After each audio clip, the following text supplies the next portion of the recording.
عمران خان جو ہے ان کو 10 سال سزا سنا دی گئی ہے، ان کے فورن منسٹر شاہ محمود قریشی کو بھی سنا دی گئی ہے۔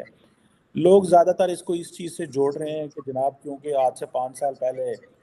نواز شریف کو سزا سنائی گئی تھی 10 سال، آج جو ہے وہ عمران خان کو سنا دی گئی ہے، تو یہ ایک ٹٹ فار ٹیٹ ہے۔ یہ بیسیکلی نواز شریف کو خوش کیا جا رہا ہے تاکہ وہ کہہ رہا ہے کہ مجھے لیول پلینگ فیلڈ دی جائے۔ بری صاحب، یہ عمران خان کا 10 سال سزا سنایا جانا اور پرٹیکولرلی اس کیس کے اندر، جو کیس بڑا امپورٹنٹ ہے، اس کے اندر سزا ہو سکتی ہے ان کو، لیکن عدالتوں نے جو کیا، پھر وکیل پیش نہیں ہوئے، کسی نے کہا یہ شیم پروسیکیوشن ہے، کسی نے کچھ کہا۔ ایک تو لارجر پولیٹیکل جو سٹرکچر ہے پاکستان کا، وہ ہمیں پتہ ہے کہ ٹھیک ہے لیول پلینگ فیلڈ ہے، لیکن عمران خان صاحب کا اس سائفر کے خط کو لہرانا پبلک کے سامنے اور لہرا کے اپنے پولیٹیکل پرپسز کے لیے استعمال کرنا، جبکہ ایک وہ پیورلی فارن پالیسی کا ایشو ہے جس میں ہمارے جو امبیسڈر ہیں یا فارن سیکرٹری نے کہا ہے کہ کوئی نیشنل سیکیورٹی تھریٹ نہیں تھا، اور ان چیز کا پولیٹیکل فائدہ جو عمران خان نے اٹھانے کی کوشش کی ہے، ذرا اس اینگل پہ بھی بات کیجیے گا۔ اور یہ جو لیول پلینگ والی بات ہے، اس پہ بھی عمران خان نے اس خط کو استعمال کر کے اپنا پولیٹیکل بیانیہ بنایا، لیکن انہوں نے ساتھ ساتھ قانون بھی توڑا، کیونکہ انہوں نے سائفر کی کاپی لے کے حکومت کو واپس نہیں کی، جو کہ ہی ہیز ٹو سبمٹ۔ ذرا اس پہ واٹ وڈ یو سے سر؟ نہیں، اس پہ آپ اگر بحث نہ بھی کریں نا کہ عمران خان کا جرم کتنا سنگین تھا یا نہیں تھا، یا سائفر جو ہے اس کے ساتھ جڑی ہوئی جو کہانیاں ہیں ان کے حوالے سے آپ کسی ایک سائیڈ لے لیں، لیکن یہ حقیقت اپنی جگہ ہے کہ جس طریقے سے اس کو پرسیکیوٹ کیا گیا، یہ پاکستان کی عدالتوں کے کینگرو کورٹ انہیں، بلکہ ایک جوک ہونے میں قطعاً کسی طرح کا اگر کوئی شک دنیا میں تھا نا تو وہ بھی بالکل کلیئر ہو گیا۔ بات یہ نہیں کہ اس کا جرم کتنا بڑا تھا یا چھوٹا تھا، یا اس کو سزا کتنی ملنی چاہیے یا نہیں، بات یہ ہے کہ آپ اس کو کس طریقے سے ہینڈل کر رہے ہیں۔ ایک سابق وزیر اعظم کو کس طرح کا ٹرائل آپ دے رہے ہیں، اور جس طرح کے ماحول میں یہ فیصلہ سنایا گیا، جس طرح کے سنگین قسم کے الزامات کی بارش میں کہ ان کے لائرز جو ہیں زبردستی اپوائنٹ کیے گئے، اور کچھ ایسے لوگ بھی سامنے آئے جن کا ملزم کو پتہ ہی نہیں ہے کہ یہ میرا لائر ہے، یا سرکار کی طرف سے یہ ساری جو چیزیں جن کو آپ پروسیجرل جو ہے بلنڈرز کہتے ہیں، یہ چھوٹے موٹے کیسز میں تو پاکستان میں عام ہوتے ہیں ڈیلی جو وہاں کی عدالتی کاروائیوں میں، لیکن ایک اتنے بڑے ہائی پروفائل کیس میں آپ اس طرح کے جو بلنڈر ہیں وہ کرتے ہیں اور سامنے کرتے ہیں،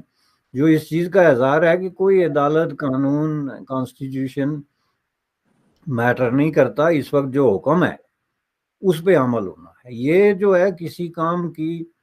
جو زوال ہوتا ہے نا، بدترین قسم کی جو شکل زوال کی، یہ اس کی ریفلیکشن ہوتی ہے۔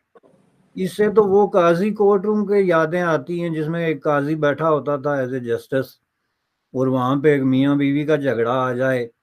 تو اس کو بیوی پسند آ جائے تو وہ اس کو طلاق دلا کے اسی وقت اس سے شادی کر لیتا تھا بحر کورٹ میں، اور کوئی نہیں پوچھتا تھا چونکہ قاضی تھا، جس کے نتیجے میں یہ قاضی القضاء اور یہ جو اسلامی سلطنتیں جو ہیں ان کا جو حشر ہوا اور جو عبرت کا نشان بنے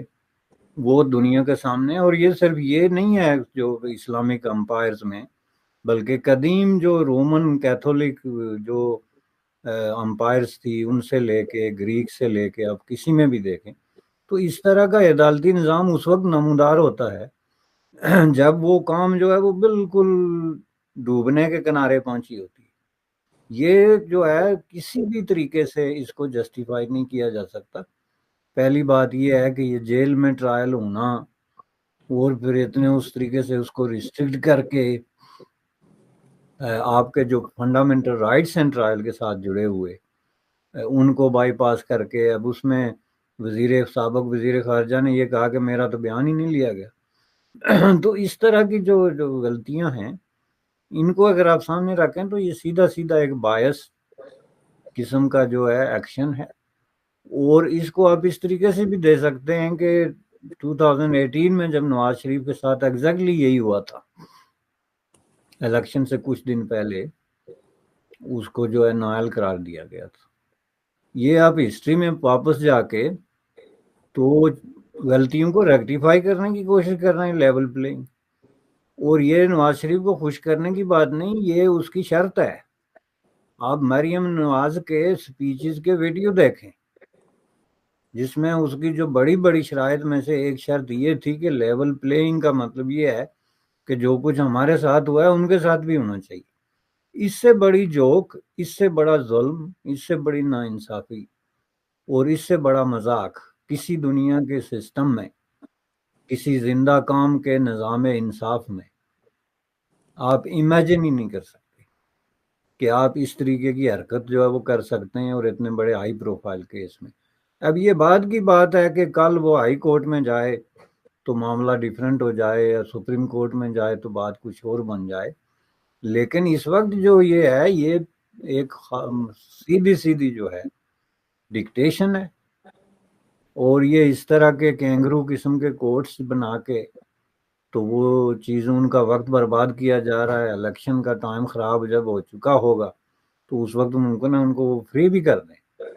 لیکن ظاہر ہے کہ یہ پوری جو مہم ہے, یہ جو پوری پلاننگ ہے, اس کی کوئی جسٹیفیکیشن نہیں, اور یہ بڑی انتہائی جو ہے نا شرمناک قسم کی حرکت ہے. بالکل ایک پرسپیکٹو ظاہری بات ہے برس صاحب, یہ آپ کا ہے کہ عدالتیں ہماری کمپرومائز ہوئی ہیں,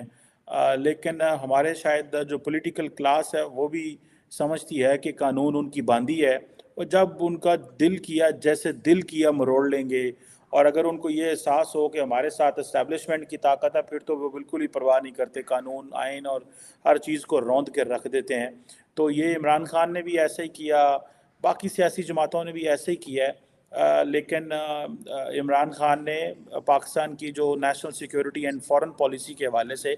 ضرور ہماری پوزیشن کمپرومائز ہوئی, اور انہوں نے اپنے سیاسی مقاصد کو پرائمری اہمیت دی ایز کمپیئر ٹو اسٹیٹ کے حوالے سے. باقی جو ہماری مروزی حالات ہیں انٹرنل, وہ اپنی جگہ پہ موجود ہیں, لیکن انہوں نے کوئی کسر نہیں چھوڑی جس میں وہ he was just targeting to acquire his personal gains out of the situation, اور وہ کرنے میں کامیاب ہو گئے. باقی نظام تو ہمارا ویسے جو ہے وہ ایکسپوز ہو چکا ہوا ہے completely. Thank you very much barrister Hamid Basani sahab, it's player talking to you sir. Thank you جناب, آپ کا شکریہ.